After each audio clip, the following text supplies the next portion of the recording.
Hello, everybody. I'm Chris Buckle, and welcome back to another episode of Chris Buckle's Album Club. And today, as usual, we are going to be doing two albums randomly picked from a list of anonymous submissions from all of us, and they're going to go up against each other. So, just like always. Today with me, as usual, I have Ben. You're so young at home. Matthew. The queen is dead. And Dan. Hello. Alright, you all ready to hear what today's album's on? Hopefully it's not another Sisters album. Well, I don't think there are any other Sisters albums, so I think you could rest easy there, Matthew. Besides, we don't do the same artist right in a row like that. Also, Ben's right. It's the Bluebells that are the band, not Sisters. Sisters was the album name. Well, I call that band. Well. Anyways, you all ready to hear what the albums actually are? Sisters isn't one of them. Yeah. Okay. Ben is ready. He says he's ready. Today's albums are The Doors by The Doors and Waiting for Columbus by Little Feat. We're going into first impressions. We're going to you, Ben. What are your thoughts going into this? The Doors. I feel like the Doors. I feel like I'm always saying this, but it feels like the popularity of the Doors has increased over my lifespan.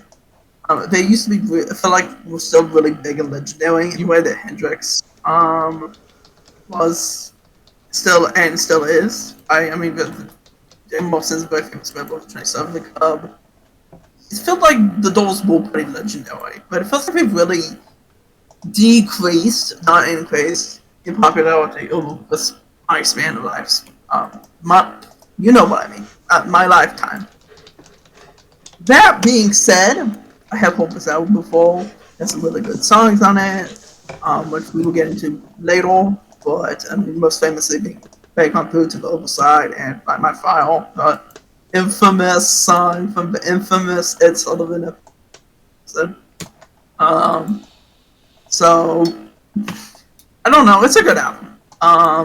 But it has been a long time since I listened to it. It has at least a couple good songs. Well, not just a couple good songs. It has quite a few good songs on it. So I guess this spoils my opinion on that. I don't know who Little Feat is. Is he in Feat being spelled F-E-A-T? Is that a rapper? No. Unless a rock band. That's just because the name it sounds like a rapper. Looks like they were a band back in like the 70s. What a weird name. For a band. It sounds like a rapper from like. You say that like they're on a bunch of rock bands from that time period with weird names. You know, I mean, Ben, your favorite band is named The Beatles. I mean, so that's a weird name in and of itself. I mean, the Beatles make sense because I mean, it's just a pun. The Crickets. That's all feet. I mean, it just sounds like a rap. I mean, it sounds like a rapper's name. Let's be honest. Okay, but if it was a rapper, it would be L-I-L, not L-I-T-T-L-E. That's true. Apparently they travel to Jamaica every year. Okay. Are you done rambling? That's not very nice. Matthew, control but yourself. I don't. What? I said, Matthew, control yourself. No, I'm just one because he's. Oh, it looks like this is a live album, huh? At GWU, a place I'm very familiar with.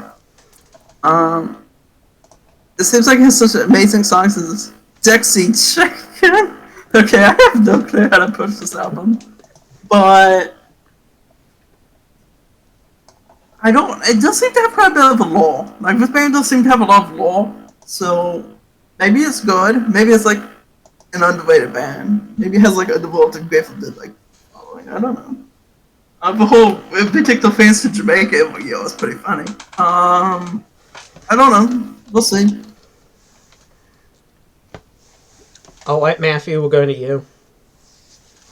I'm gonna be quick with this. I'm just gonna be quick with this. I'm well acquainted with The Doors, self-titled It has one of my favorite songs of all time, "Light My Fire," a song that is probably the best song that The Doors has ever done, with "The End," which was used masterfully in Francis Ford Coppola's movie Apocalypse Now. As for Little Feat, "Waiting for Columbus," I have not heard this album. I don't think I have. I've not heard this album or this band, so I'm interested to hear what they have to say. Fan. So I hate this and I love Little Feet. So uh this one is I guess not very interesting, but I love listening to Waiting for Columbus, so I'm very excited to do that again. Well, I have a feeling that discussing a little feat in this video is going to be more fun for us than discussing the Doors. As for me, the Doors, I have this album. It's pretty good. I do like Light My Fire, but I will say this album is very, very overrated. The band as a whole, the Doors are a very overrated band. A bit one note. Wherever all those songs do kind of sound the same. I will say the only really Doors albums I have are this one and LA Woman, and I certainly prefer LA Woman. It has a bit more range than this one, in my opinion, but yeah, man. I mean, after a while, the Doors, they're just not the type of band I really want to listen to for, like, long periods on end, because it's a very strong sound, and Jim Morrison's voice really isn't the greatest. I know there are people who would be like, oh no, Chris, you can't say that. Jim Morrison's the greatest of all time, blah, blah, blah. And I mean, he has a voice that's only very recognizable, very distinctive, very unique to him. But it is a rather dull voice, really, when you think about it. He could use it when he was singing the right types of songs. He could use it to great effect, but like My Final, for instance, but it just really is not one of the singing voices really of all time, or even really that close. It really isn't that great of a singing voice. I do kind of like some of the keyboard stuff in the Doors, but they don't really, to my memory, switch up all that much. Of course, this is a debut album. I guess maybe I shouldn't be too harsh on it because of that, but I don't know. The Doors just have never exactly floated my boat. I mean, I like them in doses, I guess, small doses, but it's just, I like them. I do have this album, but I like them. I don't love them. I'm not one of those people who's like ride or die for the Doors. As for Little Feat and Waiting for Columbus, I've kind of vaguely heard the name Little Feat before. Like, I knew there was a band called that, but I don't really know anything about them or what even, like, genre this even really is. Been since about Jamaica, so I assume maybe it's like reggae rock or something, but it could be prog. I don't know. Based off the fact that fans said he loved it, I'm kind of assuming it's prog, but not really sure. Could be jazz rock, for all I know. But I think it's going to be certainly the more interesting one to discuss here, considering I'm unfamiliar with it, and so is Ben, and so is Matthew.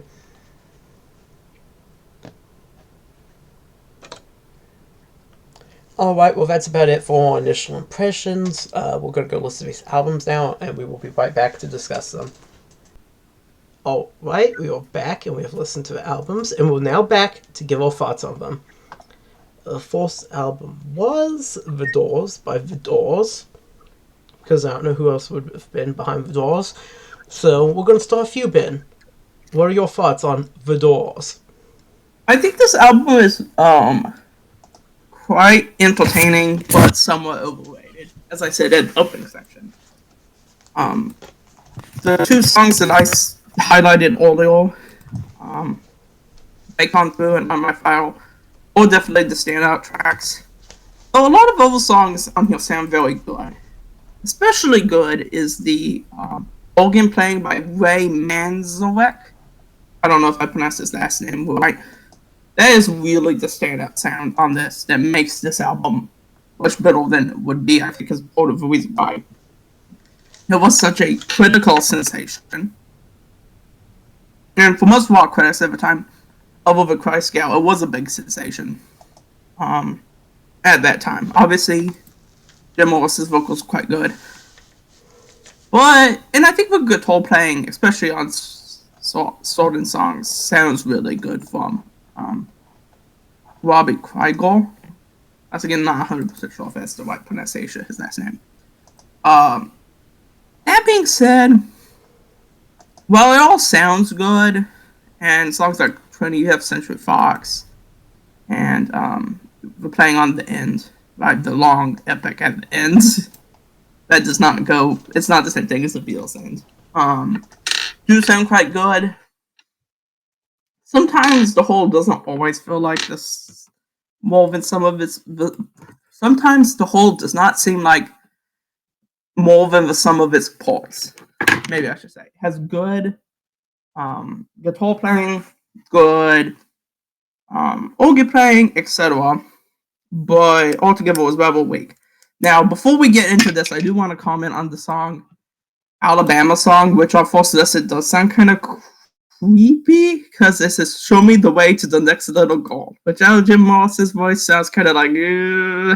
So I think we should spend some time thinking about where does this song come from, because this is actually a fairly interesting story. So it is by actually Brecht and on the way to Elizabeth Hauptmann, who was a associate of Brecht's, who often didn't get credited for what she did, unfortunately. So who's Brecht?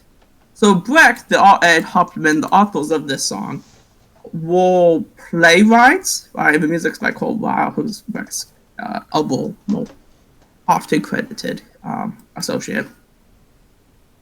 That were the founders of what was called epic theater, although Brecht himself did not like this, in the Weimar Republic.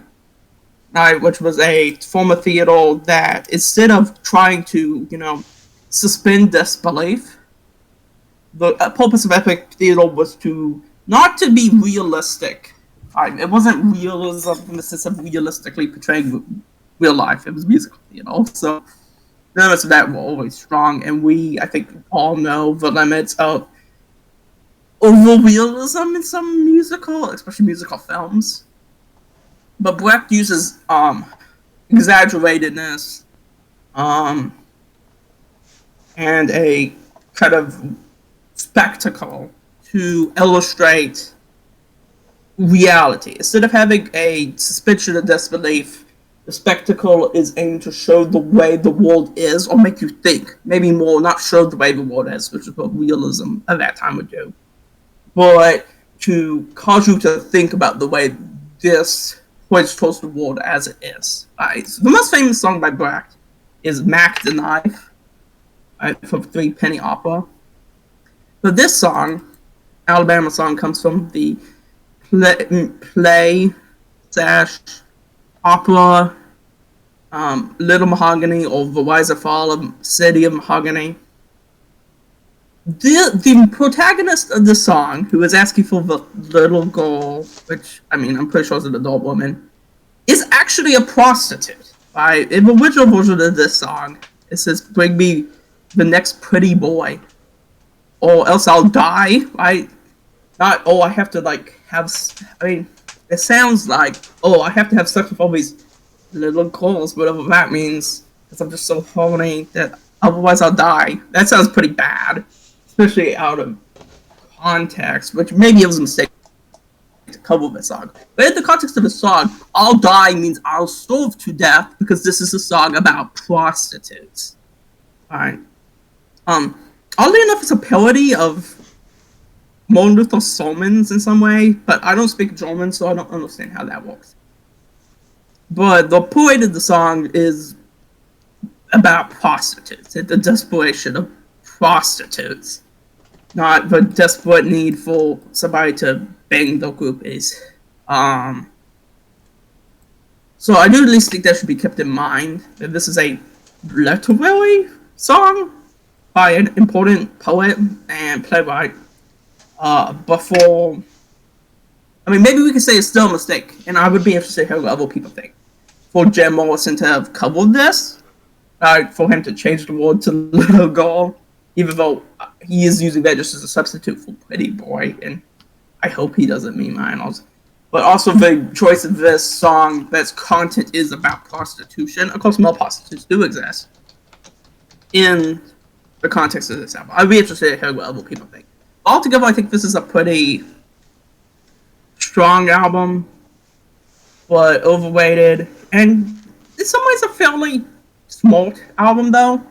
At least drawing for Brecht, even if we could question the outcome of that, and I would like to hear from others on that.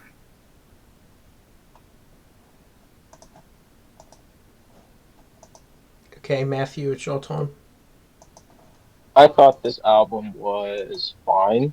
I don't think it's overrated or underrated. I think it's just rated because when I hear Ben talk about how this album is overrated by rock critics, I kind of scratch my head because if I look at like most parameters or um like lists of like the greatest rock albums or even like the greatest albums of all time.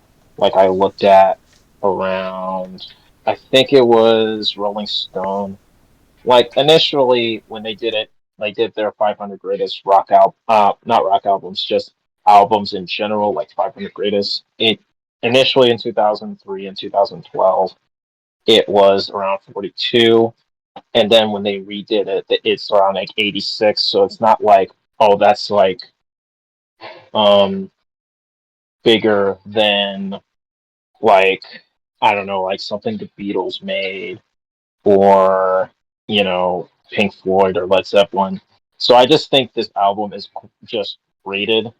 I think it's decent. I wouldn't say it's like my favorite album of the decade. I don't even think it's like probably top five albums of that year of I believe 1967.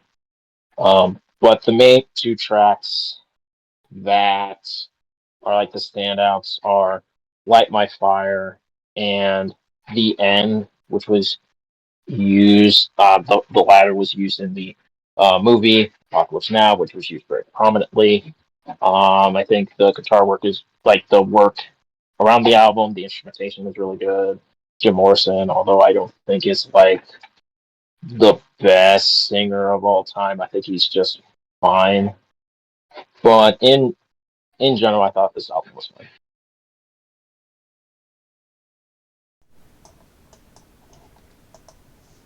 All right, you're up next, fan.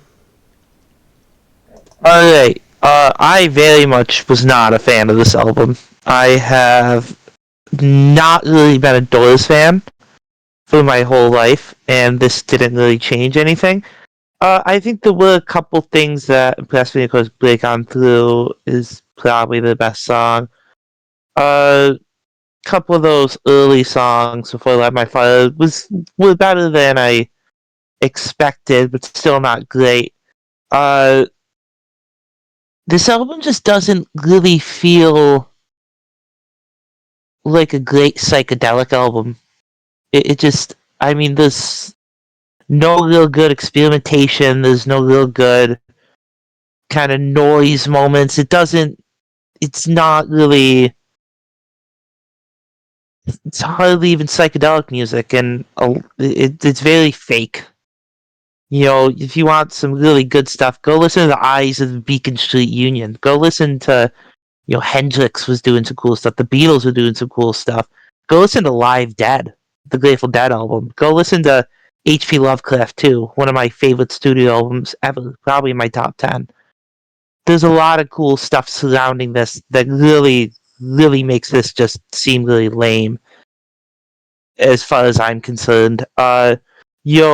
Jim Morrison is regarded as a poet, and it's just for songs like The End, and he's just rambling. He's saying the West is the best.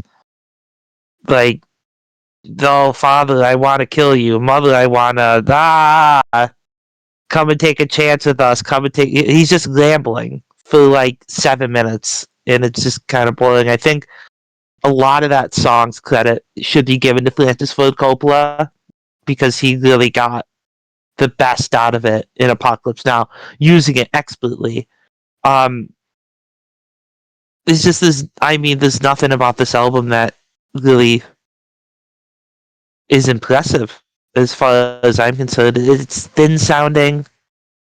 It doesn't really explode at you. It's just not really anything impressive from a psychedelic standpoint.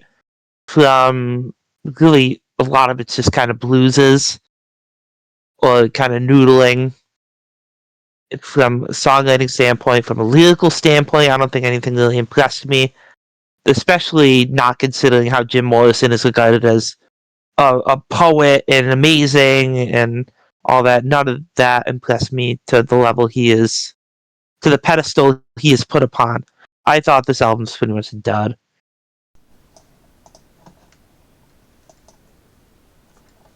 All right. Well, it's my turn. And I will say that I think I said this in a lot of video. My opinion on the Doors is that they're all overrated. I don't hate them clearly to the degree that fan does. But well, I'd have to say the album's a bit more positive than that. It's not great, but I do generally like Light My Fire or Break On Through the Other Side. Soul Kitchen, Crystal Ship, Alabama Song were all decent. The End, I will say, is very, very overrated, though. I've never really cared for The End, particularly, that much. Some of these other songs, especially 20th Century Fox, that song's pretty stupid. Backdoor Man's pretty stupid. But I don't really think Jim Morrison has a great voice. I don't really think he's a great poet. The lyrics, even when they're good, aren't like Bob Dylan level or whatever. It's just, it's alright. I'm like fan, I don't particularly mind there being a lack of like super psychedelic stuff. Like when I think of this, I guess it's kind of psychedelic due to like the electric keyboards and stuff, but like, I don't know, I think this is more of a blues album and less of a psychedelic blues album. I don't know how helpful that distinction really is, but still, I will say that of the Doors albums, I do also like, what's the name of that album? It's the last one, LA Woman, more than this one. But I will say, this one, it's got some good stuff. It's got Light My Fire, or it's got Break On Through the Other Side.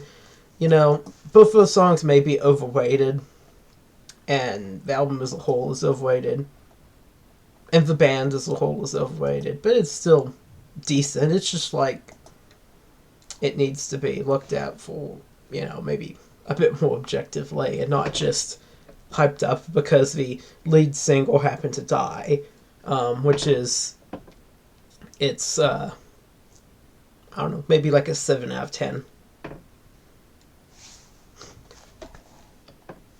Alright, moving on, the next album. I have one last thing to say, actually. Okay, go ahead. This is the question. So, Robert Christgau alleged that the line, "Oh, love becomes a funeral pile," and "I'm My File" is a bad lyric. I mean, he goes so far as to say it ruins the song, which obviously I don't think a fan maybe, but I don't think Matthew and I would agree with that. But what do we think about the lyric? Love becomes a funeral pile. It's alright, I mean, some of the better lines of the album. Come on, baby, light my fire. Come on, baby, light my fire. Try to set the night on fire. Yeah, that's basically all I thought. He has none, apparently.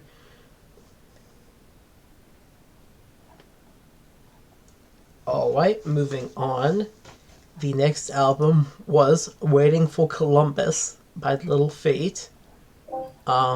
Henceforth known to me as the Tomato album. And ever since I saw its album cover. And we're starting with you, Ben. What were your thoughts on Waiting for Columbus?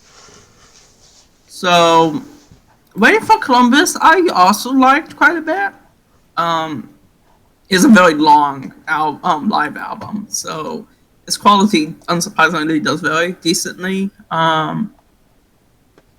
But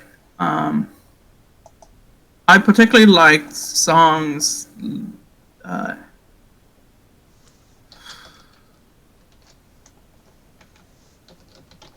Actually, I have a question. Because I have a question for somebody. what did we think about the discussion of Dixie saying you're gonna be somebody's Dixie chicken? That was pretty weird. But on stronger points, much like the Doors album, I think that the keyboard playing on this album was like a strongest point. It's weird that we got two albums that paired like that. I liked the song, and now I'm blanking on its name. While I'm looking at the list of the song's name, that goes, I've been down, but not like. Yes, it's All That You Dream. That's what I thought. Okay. So I really like the song All That I Dream, or All That You Dream. I also, that's my favorite song. I kind of like the like many albums. I kind of like the opening, but the first thing is a very weak cover of an old blues standard. But beyond that, I like the first few songs better. The song "Old Folks Boogie" kind of sounds like it's about erectile dysfunction during parts of it. When he says,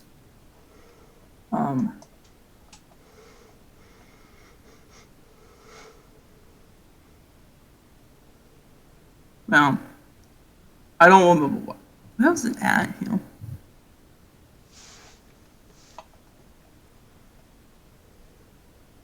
Well, he says something like that. When your body can't keep the promises your mind makes. I do think it has something to do with dancing or something within the song, but it sounds like it's about erectile dysfunction. I do think the song. I mean, as I said, Dixie Chicken's a very weird song. I do think towards the end again it gets stronger. But I would say the guitar playing on here sounds good. This album at times reminds me of the following groups. Grateful Dead, the fan already mentioned.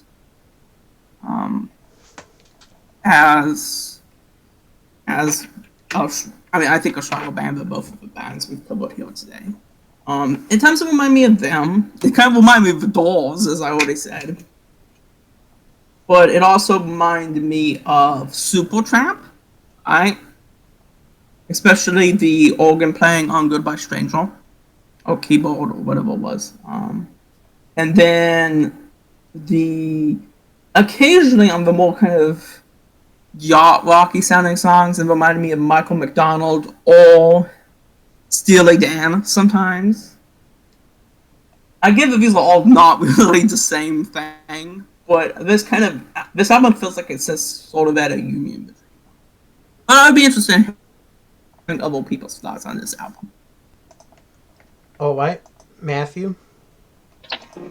I also thought this album was fine. I think it's like very mid-tier of the albums we have listened to. I wouldn't say that it is an album I would go back to. I think it's kind of very C-tier level. I think it's like altogether a pretty decent album. Like it's not just like 1-2 tracks that stand out and that are like an A or an S tier, as the kids say, and the rest is kind of like B's, C's, and even a D at the end. I think it's very consistently a high C album. I think my favorite track of the album is Old Folks Boogie, and I really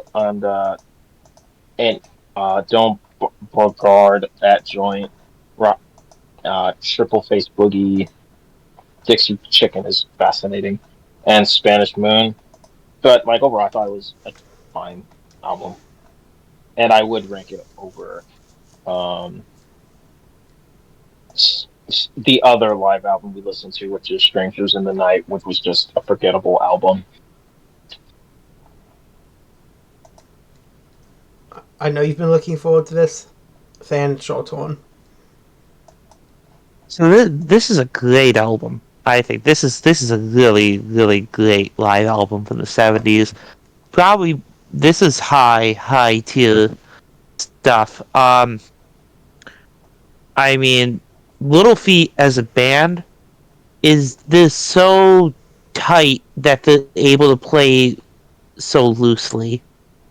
I mean, that's something that every musician strives to be, is to sound so loose while playing so tight. I mean, this is an incredible, incredible band. I mean, Bill Payne on the keys, Richard Hayward on the drums, Kenny Gladney on the bass, awesome. Sam Clayton on congas, Paul Blair on guitar, and of course the leader, singer Lowell George.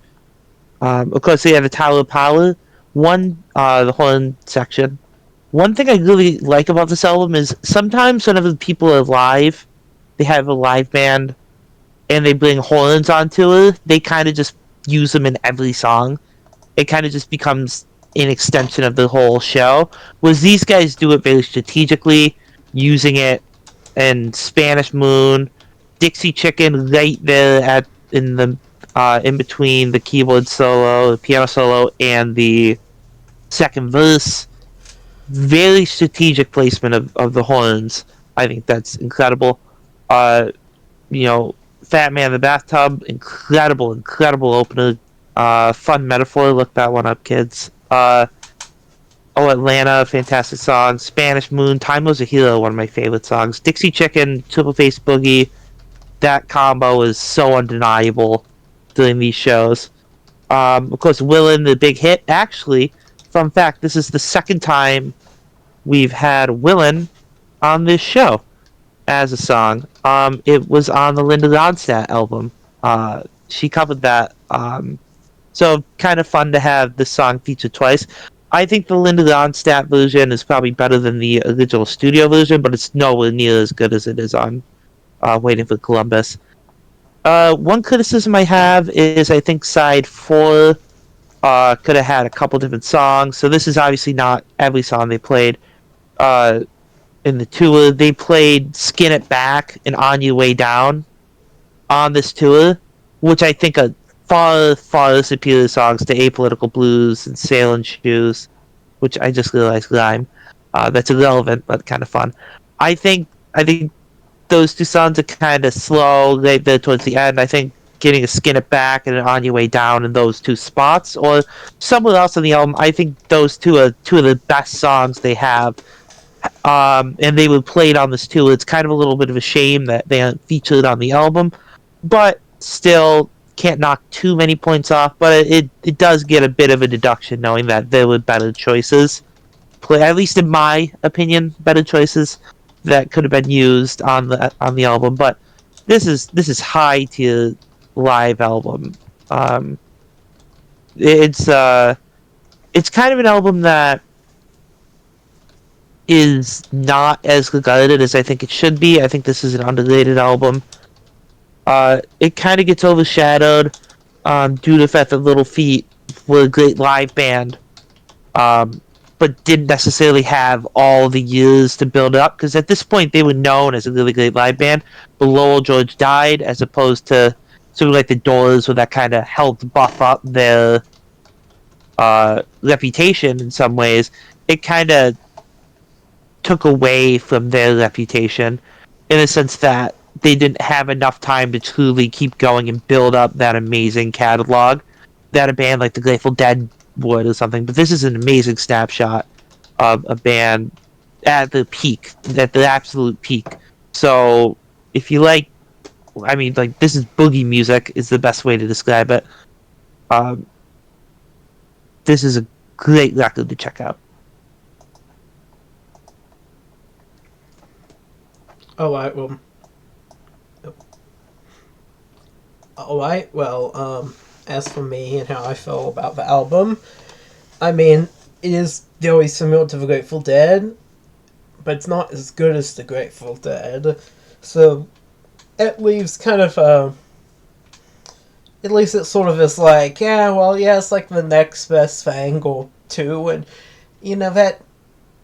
that's not really saying all that much, I guess, to say some band is, what's the next best thing to the Grateful Dead or whatever, because, you never want, I guess, to be that guy or that band. You always want to be the best Little Feat or the best The Doors. You don't want to be the second best Grateful Dead, particularly. I did like the album. I like the Grateful Dead. I like the kind of style. It's not exactly, of course, the same as the Grateful Dead, but it is, I think, very similar. It also kind of reminded me of Dr. Teeth, and to a lesser extent, The Doors, with a heavy emphasis on the keyboards, although that was also a thing of the early Dead, and also kind of the later Dead. It just kind of appeared was a little bit less prominent, but I mean, it was certainly kind of, I guess, in the same vein as The Doors.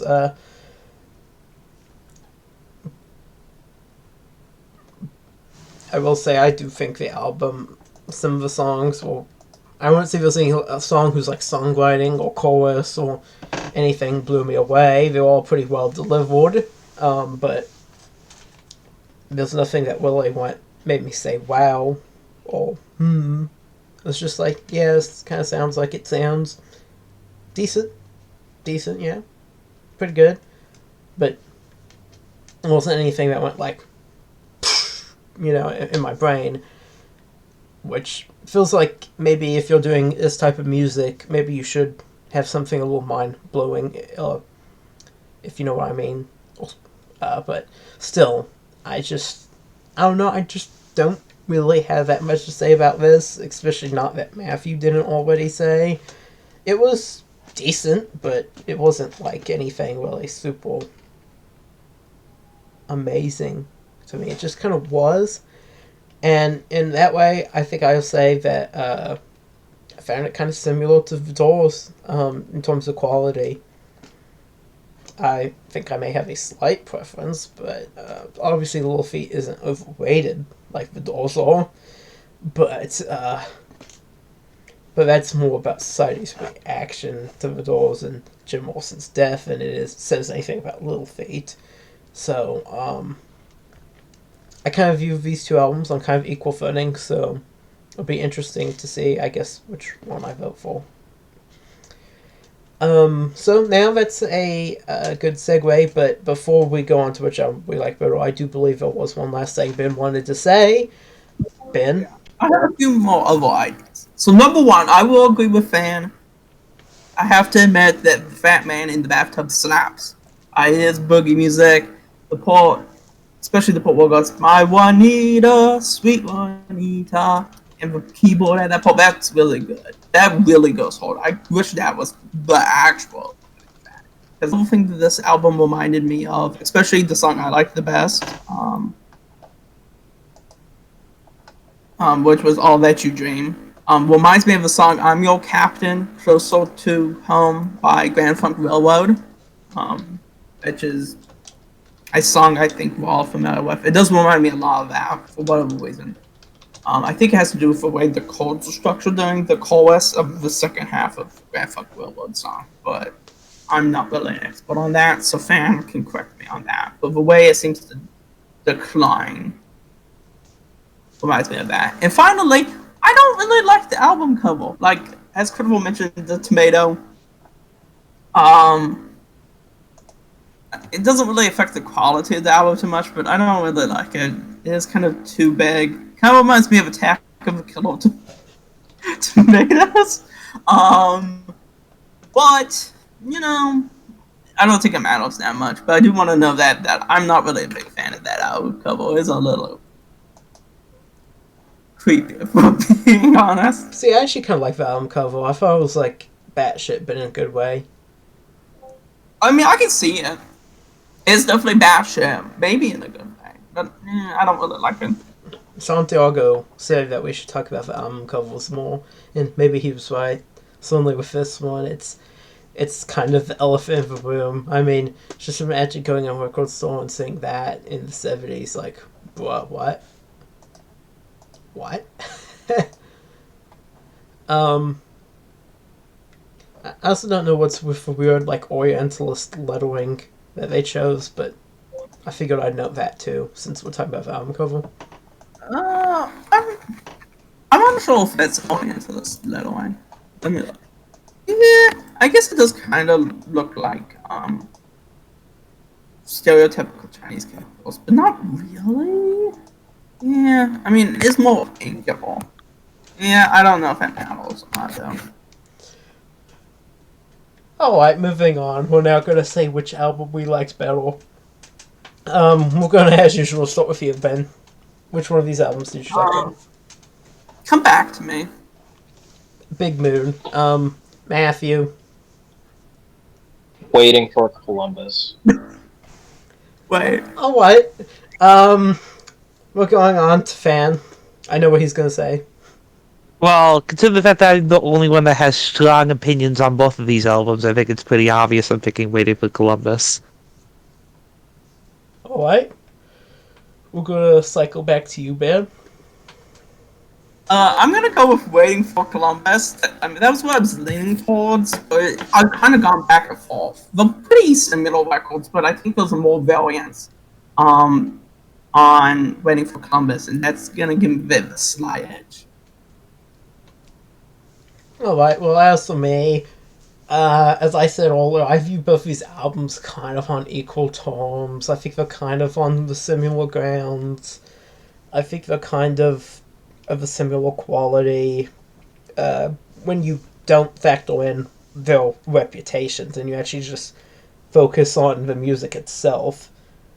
I will say, I think, though, I thought about abstaining, but I think I'm going to just kind of go out on a limb here and just kind of go with what I'm feeling right now. I think it's slight. It's ever so slight, but I'm going to say, I think probably just given its length and its tolerability for its length, I would say Waiting for Columbus is better. If the Doors album was as long as Waiting for Columbus, it would probably be kind of unbearable. So, it's not something we really talked about that much, but Waiting for Columbus did seem like a pretty long album to me. Although I don't know, this may have been a special edition I was listening to, I'm not sure, but still. Yeah, I'm giving the slight nod to Waiting for Columbus just because I do think it is a little more varied. It does have some, but definitely I think somewhat better playing. It's just got a bit more variance in its style compared to the Doors, whose songs are all kind of samey. And my favorite Doors album wasn't even, I mean, it's like my favorite Doors song or two weren't even on that album. So, yeah, it's just the Doors. I still think, I mean, I think it's pretty close, but I am going to give the nod to Waiting for Columbus, which means Waiting for Columbus has won unanimously. Clean sweep for it. And The most unexpected clean sweep we have ever done. yeah, it was. I don't think most of us here expected Matthew to vote for Waiting. This for is Columbus. even more unexpected than whenever Matthew said the Oasis album was better. Yeah, I don't even remember what Oasis was up against. Offhand. It was against Fear of a Black Man. Oh Fear yeah. of a Black Planet by Public. Yeah, well, I mean, Oasis was better, so you know, good takes, I guess, of Matthew in both cases. And that's about it. I mean, you're ready to guess who picked what album? Chris picked the Doors album and Dan picked Waiting for Columbus.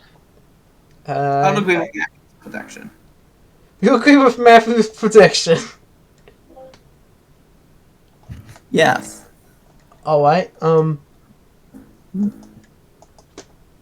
okay, well, The Doors was picked by Ben, and Waiting for Columbus was picked by Fan. Alright, well... I was guessing that you and I had both picked the Doors. First of all, there's no... obviously I'm not going to say myself. No, I always try to avoid picking anything super duper, like, known, at least to us. If it was something else I think maybe that we're unfamiliar with, but is otherwise super well known, like modern music or like something, sometimes I will pick it, but when it comes to 60s, 70s, I try not to pick what I think of as like the super duper famous ones, so I was actually more likely to have picked Little Feat than I was The Doors, although I didn't pick either this time, obviously. Yeah, I mean, I could definitely see you picking it with me. Other than there was somebody who would have obviously picked it. But I could Honestly, definitely I forgot I picked this. I was like, there's a 90% chance I picked this, but there's a 10% chance that Chris picked it. So I didn't go back and look. I wasn't 100% positive who picked it. And there was a moment where I thought I picked the Doors album, and then when I heard the name, I was like, "Oh yeah, I didn't pick this. Did I pick this? No, I didn't." Well, one day, fan, you might see something you love picked by me. Might be soon, might be late. Who knows? But one day, maybe. And that about wraps it up for today's episode. So, if you enjoyed this sort of kind of off the cuff commentary, please be sure to like and subscribe. Helps me out a lot. Thank you all for watching. I hope you have a great rest of your day. I'll see you in the next video.